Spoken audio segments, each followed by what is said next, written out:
Hello, I'm Patrick Jameson, and in this video, I'm going to show you some of the services you can perform on the CGI Sparta horizontal roller. Some of the services I'm going to perform are replacing the sash, how to adjust the sash, and to check the tank for leaks.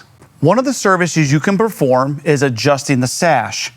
If you notice a reveal that opens up on one side of the sash, but it's very tight at the bottom of the sash, we can adjust the rollers to eliminate that. The first thing we'll need to do is remove the sash from the frame in order to adjust the rollers. In order to remove the top sash guides, I'm going to open the sash halfway. I have a stiff and a flimsy putty knife. The stiff one's going to go between the top of the sash and the header of the frame, while the flimsy one goes behind the sash guide, so we can remove it. I'll follow the same process when removing the other top sash guide. I'm going to set the top sash guides off to the side to prevent getting lost. To remove the sash, you're going to raise up, swing the bottom out, and the sash will be removed from the frame. At the bottom of your sash, you have two housings, one on each side of the sash, with two rollers in each housing. The rollers can be removed with a pair of pliers. When you remove the roller, you'll see that there's two different slots in the housing. You can either push the roller in the deeper or in the shallower slot to eliminate that reveal in the sash. Just remember to adjust both rollers at the same time. I'll need to put the rollers in the deeper slot. So there's that one.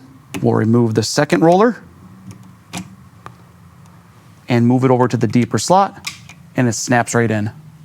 I've adjusted the rollers. I can now flip the sash back around and insert it into the frame. Remember to insert the top of the sash first, swing the bottom, and set on top of the sill. The final step to this service is to insert your top sash guides. You can follow the same process by using your stiff putty knife to create a little separation between the header of the frame and the top of the sash.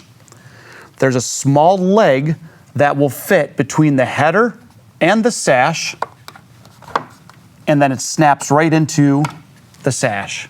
If you're having an issue where the sash is not smoothly operating back and forth, it might be one of your sill fasteners into the substrate.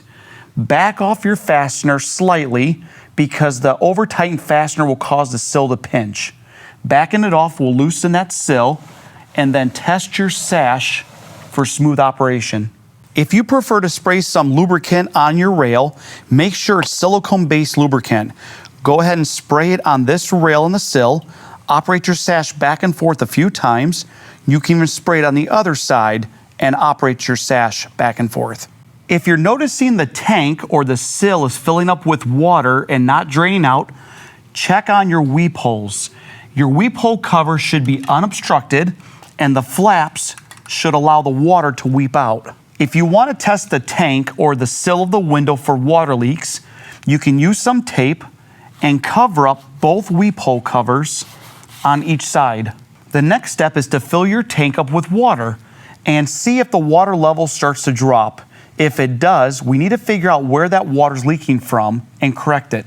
To recap, I've now shown you some of the services you can perform on the CGI Sparta horizontal roller. I'm Patrick Jameson, and thanks for watching.